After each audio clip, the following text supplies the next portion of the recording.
छोटे शहर, बड़ा दांव और रियल एस्टेट में बनती संभावनाएं। अब सवाल यह है कि क्या भारत का प्रॉपर्टी मैप बदलने वाला है?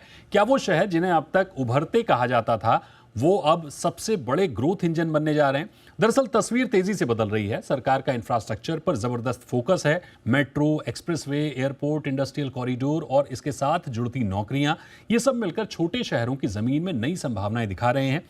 प्रॉपर्टी कंसल्टेंट स्क्वायर यार्ड्स ने एक डेटा जारी किया है। उसके मुताबिक अगले 2 से 4 साल में टीयर 2 और टीयर 3 शहरों में जमीन की कीमतें 25 से 100% तक बढ़ सकती हैं। अच्छा और सबसे बड़ा बदलाव यह है कि अब बाजार स्पेक्यूलेशन से नहीं बल्कि जरूरत से चल रहा है। जहां रोजगार के आधार पर घरों की मांग बढ़ने की संभावना दिख रही है, तो क्या छोटे शहर अब बड़े मुनाफे की गारंटी बन सकते हैं? कहां है सबसे ज्यादा मौके और कहां छिपा है जोखिम? इसी बड़े बदलाव की पूरी पड़ताल करेंगे। हमारे साथ 2 खास मेहमान हैं। सुनीता मिश्रा हैं, vice president research and insight square yards की, और प्रदीप मिश्रा हैं, प्रॉपर्टी एक्सपर्ट हैं। तो प्रदीप जी और सुनीता जी, बहुत शुक्रिया और बहुत धन्यवाद आपका कि आप हमारे साथ जुड़े, अपना समय दिया आपने। तो सुनीता जी, सबसे पहले मैं आपके पास आऊँगा और आपसे समझना चाहूँगा कि आपकी जो रिपोर्ट है वो 100% तक ग्रोथ की बात करती है। क्या ये पिछले 5-10 साल का कोई उदाहरण है जहाँ पर इतने बड़े स्केल पर ये ग्रोथ टिकाऊ साबित हुई हो? आपके डेटा का बेस और सैंपल साइज क्या है? जी, सबसे पहले तो आपका धन्यवाद अपने प्रोग्राम में मुझे शामिल करने के लिए, स्पेशली हमारे रिपोर्ट के बारे में बात। सबसे बड़ा एग्जाम्पल दीपक जी, और बिल्कुल करंट न्यूज में भी है तो हम उसके बारे में ही बात कर लेते हैं। वही एग्जाम्पल ले लेते हैं जेवर एयरपोर्ट का। पिछले 5 सालों में वहां पर जेवर एयरपोर्ट के आसपास जो प्लॉट की कीमतें हैं वो लगभग 5 गुना बढ़ गई हैं। 2015 में सबसे पहले अनाउंसमेंट हुआ था इस पे, एयरपोर्ट को बनाने का निर्णय लिया था भारत सरकार ने। उसके बाद से प्राइस ग्रोथ वहां लगातार रही, लेकिन जैसे जैसे इंफ्रास्ट्रक्चर प्रोजेक्ट सुदृढ़ होता गया, जैसे जैसे प्लान्स फर्म अप होते गए, प्राइसिंग की जो ग्रोथ थी उसने भी तेजी पकड़ ली। तो आप देखेंगे कि 5 साल में 5 गुना कीमतें ऑलरेडी बढ़ गई हैं। ये हमें दिखाता है, हमारे पास डेटा के साथ, हमारे पास एग्जाम्पल के साथ ये पूरा प्रूफ है कि अगर कहीं बड़े इंफ्रास्ट्रक्चर जिसमें एयरपोर्ट, रोड प्रोजेक्ट्स जैसी चीजें शामिल हैं, एक्सप्रेसवेज टाइप की, अगर वो आती हैं किसी भी शहर में, नोएडा उसके पहले एक बड़ी अलग प्रॉपर्टी मार्केट था, आज की डेट में वो बहुत अलग प्रॉपर्टी मार्केट बन चुका है। सो ये कहना बिल्कुल गलत नहीं होगा कि इंफ्रास्ट्रक्चर प्रोजेक्ट्स पूरी तरह से किसी भी शहर के प्रॉपर्टी मार्केट को बदलने में सक्षम है। प्रदीप जी, आपसे मेरा सवाल ये होगा कि ग्राउंड पर क्या सच है? इतनी तेजी दिख रही है या फिर सिर्फ अनाउंसमेंट ड्रिवन हाइप है ये? देखिए दीपक जी, मैं कहूंगा कि ग्राउंड रियलिटी की बात करें तो ये कहना गलत होगा कि सिर्फ अनाउंसमेंट ड्रिवन हाइप है ये। ग्राउंड रियलिटी में एक्टिविटी डेफिनेटली दिख रही है, लेकिन ये हर जगह नहीं है, ये सिलेक्टिव है।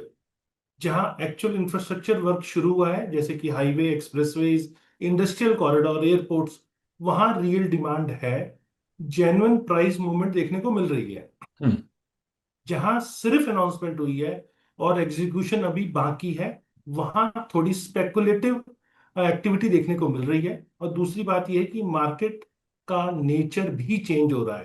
पहले डिमांड मोस्टली इन्वेस्टर ड्रिवन थी, अब धीरे धीरे वो एंड यूजर ड्रिवन बढ़ रही है, खासकर टीयर 2 और टीयर 3 सिटीज के अंदर, जहां अफोर्डेबिलिटी अभी भी बेटर है। लेकिन हमें यह भी समझना होगा कि पूरा मार्केट बूम में नहीं है। प्रीमियम सेगमेंट में कई जगहों पर डिमांड स्ट्रांग दिखती है, और मिडिल क्लास हाउसिंग अभी भी प्रेशर में है, क्योंकि अफोर्डेबिलिटी इशू पूरी तरह सॉल्व नहीं हुए हैं। ये ऑल अराउंड बूम भी नहीं है, ये एक स्ट्रक्चरल शिफ्ट है, जहां ग्रोथ उन्हीं लोकेशन में हो रही है, और वहां इंफ्रा, जॉब्स और कनेक्टिविटी जहां तीनों साथ आ रहे हैं, वहां पर एक अच्छी मूवमेंट देखने को मिल रही है। सुनीता जी, क्या ये आंकड़े लॉन्च प्राइस और लिस्टेड प्राइस पर बेस्ड हैं या रजिस्ट्री वैल्यू पर, यानी असली डील प्राइस पर? ये लॉन्च प्राइस पर ही बेस्ड है दीपक जी, रजिस्ट्री प्राइस पर बेस्ड नहीं है हमारे यहाँ। ये न्यू प्रोजेक्ट्स की लिस्ट है, उनसे लिए गया। ठीक है, इससे आगे एक और बात की, रिपोर्ट में इंफ्रास्ट्रक्चर को बड़ा ट्रिगर बताया गया है, लेकिन भारत में कई प्रोजेक्ट में देरी होती है। ऑन टाइम डिलीवरी सबसे बड़ी चिंता है भारत में। उस रिस्क को कैसे आपने फैक्टर किया? जैसा कि मैंने पहले भी कहा, execution will always the key, चाहे वो एक हाउसिंग प्रोजेक्ट की बात हो या इंफ्रास्ट्रक्चर प्रोजेक्ट की बात हो। अगर डिले हुआ, डिले को फैक्टर इन करके ये चीजें नहीं रखी गई हैं। जो आंकड़े हमने आपके सामने प्रस्तुत किए हैं अपनी रिपोर्ट में, they are based on proper execution की जो टाइमलाइन सरकार ने रखी है, उस टाइमलाइन को ध्यान में रखते हुए अगर चीजें ठीक से आगे बढ़ेंगी, बेस्ड ऑन दैट ये ग्रोथ हमें देखने को मिलेगी। Execution will always be the key for everything. Pradeep ji, tier 2-3 शहरों में अक्सर देखा गया है कि इंफ्रा के आसपास कीमतें पहले बढ़ती हैं और फिर लंबे समय तक ठहर जाती हैं। क्या यही चक्र फिर दोबारा दोहराता हुआ दिखेगा या स्थिति कुछ और होगी? देखिए दीपक जी, आपका सवाल बिल्कुल वैलिड है, क्योंकि पिछले कुछ सालों में देखा गया है कि टीयर 2 और टीयर 3 सिटीज में इंफ्रास्ट्रक्चर अनाउंस होते ही प्राइसेस तेजी से बढ़ जाते हैं और फिर कुछ समय के लिए ठहर जाते हैं। तो जो पहले पैटर्न था, अनाउंसमेंट के बाद इन्वेस्टर जल्दी एंट्री लेते थे और प्राइस शूट अप हो जाते थे, लेकिन ग्राउंड पर जॉब्स और इकोनॉमिक एक्टिविटी उतनी फास्ट नहीं होती थी, इसीलिए डिमांड सस्टेन नहीं रह पाती थी और मार्केट स्टेगनेंट हो जाती थी। लेकिन अब थोड़ा सा चेंज आया है। अब यह है कि इस बार अनाउंसमेंट नहीं है बल्कि एग्जीक्यूशन बैक पुश है। बजट 2026 में सरकार ने करीब 12 लाख करोड़ रुपए इंफ्रास्ट्रक्चर स्पेंडिंग अनाउंसमेंट की है, जो अपने आप में रिकॉर्ड लेवल है। इसका मतलब प्रोजेक्ट सिर्फ पेपर पे नहीं है, अब ग्राउंड पे भी तेजी से उतरने वाले हैं। मेरे को लगता है अब डिमांड धीरे धीरे एंड यूजर ड्रिवन हो रही है। पहले की तरह सिर्फ इन्वेस्टर ड्रिवन ये नहीं है। और अब एंड यूजर जो मार्केट में आता है तो प्राइस सस्टेनेबल रहते हैं और सिर्फ स्पाइक करके नहीं रुक जाते। वो शॉर्ट टर्म कुछ माइक्रो मार्केट में आप देखेंगे कि ओल्ड साइकिल जरूर दिखेगा, पहले स्पाइक और फिर पॉज, लेकिन ओवरऑल साइकिल अब ज्यादा मैच्योर दिख रही है और लॉन्ग टर्म ग्रोथ की तरफ मेरे को दिख रही है। सुनीता जी, अगर हम रिपोर्ट के आंकड़ों को देखें तो जमीन का जिक्र ज्यादा है। जाहिर है छोटे शहरों में जमीन की उपलब्धता भी ज्यादा है। क्या ये रिपोर्ट जो है वो निवेशकों को लैंड प्लॉट की ओर पुश करती हुई दिख रही है, जबकि वहां रेगुलेशन और फ्रॉड के केसेस ज्यादा होते हैं? दीपक जी, हमने अपने रिपोर्ट के थ्रू ये दिखाने की कोशिश की है कि इनिशियल फेज में जब भी कोई इंफ्रास्ट्रक्चर प्रोजेक्ट अनाउंस होता है तो ग्रोथ सबसे ज्यादा कहाँ देखने को मिलती है।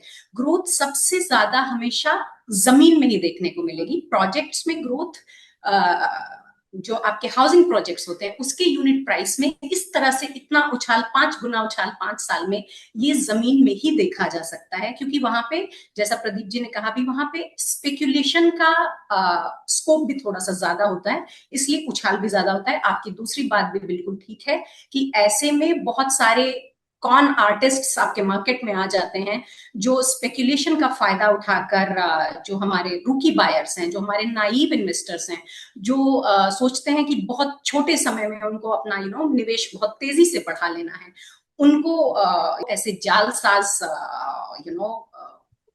डीलर्स से बचकर रहें। प्रदीप जी, क्या छोटे शहरों में लिक्विडिटी उतनी मजबूत है कि निवेशक समय पर एग्जिट भी ले सके? हाँ देखिए दीपक जी, ये आपका सवाल बिल्कुल प्रैक्टिकल है, क्योंकि टीयर 2 टीयर 3 सिटी में सबसे बड़ा कंसर्न हमेशा लिक्विडिटी का ही रहता है कि एंट्री तो हो जाती है लेकिन एग्जिट होना बहुत मुश्किल हो जाता है। अगर मैं ऑनेस्टी से बात करूं तो अभी भी छोटे शहरों में लिक्विडिटी मेट्रो सिटी जितनी स्ट्रांग तो नहीं है। मेट्रो में आपको बायर जल्दी मिल जाते हैं, लेकिन छोटे शहरों में एग्जिट थोड़ा टाइम लेता है, स्पेशली रीसेल जब आप करने जाते हैं, फ्रेश में नहीं, रीसेल में जब करने जाते हैं। लेकिन सिचुएशन धीरे धीरे इंप्रूव हो रही है। जैसे जैसे इंफ्रास्ट्रक्चर डेवलप हो रहा है और जॉब्स क्रिएट हो रहे हैं, वैसे वैसे उन एरियाज में एंड यूजर बेस बढ़ रहा है और वहां लिक्विडिटी को भी स्ट्रांग बना रहा है। पहले डिमांड मेनली इन्वेस्टर्स पे डिपेंडेंट थी और एग्जिट होना बहुत मुश्किल था, लेकिन अब रियल बायर्स आ रहे हैं जो खुद रहने के लिए ले रहे हैं। इससे मार्केट की डेप्थ अब आ रही है। और एक और इंपॉर्टेंट चीज ये देखने को मिल रहा है कि ऑर्गेनाइज डेवलपर्स और ब्रांडेड प्रोजेक्ट्स भी अब टीयर 2 सिटीज के अंदर आ रहे हैं, जिससे कहीं ना कहीं मार्केट में ट्रस्ट बढ़ रहा है और रीसेल लिक्विडिटी भी बेटर हो रही है।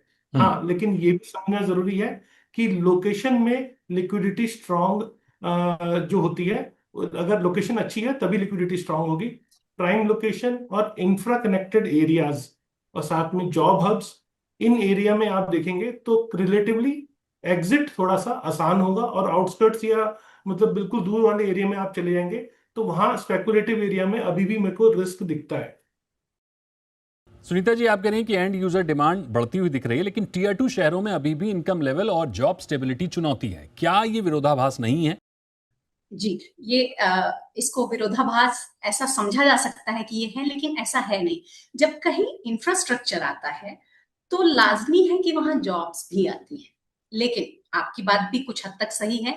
इसी चीज को आइडेंटिफाई किया है सरकार ने, और इसी चीज को इसी समस्या का समाधान करने के लिए उन्होंने सिटी इकोनॉमिक रीजन्स का भी, आपने सुना होगा, बजट में अनाउंसमेंट किया। इसके तहत जो हमारे टीयर 2 टीयर 3 सिटीज हैं, उनमें ज्यादा से ज्यादा इनफैक्ट 5,000 करोड़ रुपए 5 साल के लिए हर रीजन को दिया जाएगा, जिससे उनकी इकोनॉमिक ग्रोथ होगी। वहां इंडस्ट्रियल कॉरिडोर्स को बढ़ाया जाएगा, वहां जो मैन्युफैक्चरिंग फैसिलिटीज है उनको बढ़ाया जाएगा, जिससे इवेंचुअली हमारा जॉब मार्केट भी बेटर होगा। सो यस, आपकी बात बिल्कुल सही है कि बिना कहीं रोजगार हुए, बिना एक मध्यम वर्गीय इंसान, जो कि भारत का आम होम बायर एक मध्यम वर्गीय इंसान ही है, उसका सारा घर खरीदने का सपना रोजगार से ही रिलेटेड होता है। तो आपकी बात बिल्कुल ठीक है कि बिना रोजगार की अपॉर्चुनिटीज बढ़े एक सस्टेनेबल रियल एस्टेट मार्केट आप नहीं खड़ी कर सकते। तो उस दिशा में सरकार ने बहुत कुछ काम किया है। इस बजट में बहुत सारे अनाउंसमेंट्स किए। सुनीता जी के मुताबिक इसे स्ट्रक्चरल ग्रोथ कह सकते हैं। प्रदीप जी, क्या आपको ये वाकई स्ट्रक्चरल ग्रोथ लगती है या एक नया रियल्टी साइकिल का बबल है? क्योंकि हमने कोविड पीरियड में देखा है हर सेगमेंट में बम्पर सेल थी, जो घटकर अब 17% रह गई है, अफोर्डेबल की खासकर। देखिए दीपक जी, अफोर्डेबल कम बिक रहा है ऐसा नहीं है। अफोर्डेबल आज भी डिमांड में है, लेकिन मजबूरी है कि अफोर्डेबल बन नहीं रहा है। और जब तक अफोर्डेबल बनेगा नहीं तो अफोर्डेबल बिकेगा कैसे? सबसे बड़ी दिक्कत मैं पिछले कुछ दिनों में देखी है कि गवर्नमेंट खुद जो ऑक्शंस करती है, डेवलपर्स को लैंड देती है, उसके प्राइजेस बहुत ऊपर चले गए ऑक्शन में, मतलब बोली बहुत ऊपर जा रही है। और उसका इफेक्ट ये आता है कि लैंड प्राइजेस, जो रेगुलर लैंड प्राइजेस हैं, जहां पे आप फार्मर से या लोकल लैंड ओनर से लैंड खरीद के फिर सीएलयू लेके आप बनाते हैं प्रोजेक्ट एज ए डेवलपर, वहां पर भी कंपैरेटिवली प्राइस का, ऑक्शन का असर देखने को मिलता है। तो वहां पर भी प्राइसेस काफी ऊपर चले गए। अब अगर गुड़गांव जैसे एरिया में 50 to 70 CR पर एकड़ नॉर्मल एरिया में लैंड मिलती है, और प्राइम एरियाज में 100-150 करोड़ रुपीस पर एकड़ तक लैंड चली जाती है, तो उसके प्रोजेक्ट का एग्जीक्यूशन, उस पर जो प्रोजेक्ट डेवलप होगा, उसका जो एग्जीक्यूशन है वो ऑटोमेटिकली बहुत हाई चला जाएगा। तो डेवलपर की भी मजबूरी हो जाती है, क्योंकि कॉस्ट, इनपुट कॉस्ट काफी ज्यादा है, कंस्ट्रक्शन कॉस्ट काफी ज्यादा है। और अभी आप देख रहे हैं जिस हिसाब से वॉर सिचुएशन चल रही है, तो इस सिचुएशन में कहीं ना कहीं महंगाई भी पूरी तरह बढ़ रही है। तो इसका इफेक्ट ये है कि डेवलपर के पास भी मजबूरी हो जाती है कि वो लग्जरी प्रोजेक्ट लेकर आए, जिसमें कहीं ना कहीं वो मार्केट में सस्टेन कर पाए। सुनीता जी, वाकई अगर ये इतना बड़ा मौका है, तो क्या बड़े डेवलपर्स और फंड्स पहले से आक्रामक तरीके से इन शहरों में एंट्री ले चुके हैं, या फिर अभी भी वेट एंड वॉच की स्थिति है? देखिए, कुछ शहरों के बारे में ये बात कही जा सकती है। अयोध्या इसका बहुत बड़ा एक अच्छा एग्जाम्पल है, जब वहां पे राम मंदिर बनने के साथ साथ एयरपोर्ट भी बन रहा था, उस बीच वहां प्राइसेस काफी बढ़ गए। हमारे मुंबई एनसीआर के कुछ बड़े डेवलपर्स ने वहां पर वहां की फिजिबिलिटी को समझते हुए वहां अपने प्रोजेक्ट्स लॉन्च किए। वो प्रोजेक्ट्स अभी भी they are doing very very well in the market. So क्योंकि अब ये नए ग्रोथ स्पॉट्स हैं, क्योंकि टीयर 1 की का ग्रोथ लेवल जो उनसे जितना प्रॉफिटेबिलिटी बनती थी, वो शायद अब उसमें बहुत मॉडरेशन आ चुका है। तो टीयर 2 और टीयर 3 सिटीज को बड़े डेवलपर्स एक अपॉर्चुनिटी की तरह देखेंगे, and we are very sure that they will consider these markets अपने फ्यूचर इन्वेस्टमेंट्स के लिए। वो इन पे अग्रेसिव रहेंगे, बुलिश रहेंगे। दीपक जी, प्रदीप जी, क्या आम होम बायर के लिए ये सही समय है एंट्री का, या फिर उसे अभी और स्पष्टता का इंतजार करना चाहिए? देखिए Deepak ji, real estate market में हमेशा एंट्री का समय होता है, लेकिन अगर हमारी इन्वेस्टमेंट डिसीजन एक साइंस की तरह, एक मैथ्स की तरह कैलकुलेटिव हो, तब। प्रॉपर्टी एक ऐसी चीज नहीं है, कोई भी चीज कहीं पर भी जाके आपने ले ली और वो प्राइस बढ़े या घटे और फिर आप किस्मत को दें या मार्केट को कोसते रहें। एक्चुअल में अगर कैलकुलेशन परफेक्ट है, कैलकुलेशन परफेक्ट कैसे होगी? सबसे पहले आपको गवर्नमेंट क्या कर रही है और क्या करना चाहती है, इसको समझना पड़ेगा। अगर आप इसको समझ रहे हो, उसका इंफ्रास्ट्रक्चर करने का प्लान गवर्नमेंट का समझ रहे हो, उस एरिया का मास्टर प्लान समझ रहे हो, और वहां क्या एक्टिविटी है, गवर्नमेंट के क्या प्रपोज और प्रोजेक्ट्स हैं वहां पर, अगर आप इन सभी चीजों को समझ रहे हो और फिर वहां पर उसी आसपास पेरिफेरल एरिया में सभी अप्रूवल्स को देखते हुए इन्वेस्टमेंट कर रहे हो, तो आपकी इन्वेस्टमेंट हमेशा रिटर्न देगी। रियल एस्टेट हमेशा रिटर्न देने वाला प्रोडक्ट है। लेकिन अगर इसके विपरीत आप बगैर कुछ समझोचे समझे किसी भी जगह कोई प्रॉपर्टी खरीद रहे हो, तो उसके रिटर्न की गारंटी नहीं है। तो मेरे हिसाब से एनी टाइम रियल एस्टेट में इन्वेस्टमेंट हमेशा आपको रिटर्न देगी, सब्जेक्ट टू कंडीशंस, मतलब प्रैक्टिकल तरीके से, प्रैक्टिकल अप्रोच से अगर बाइंग की गई हो और इन्वेस्टमेंट सोच के की गई हो तो रिटर्न जरूर मिलेगा।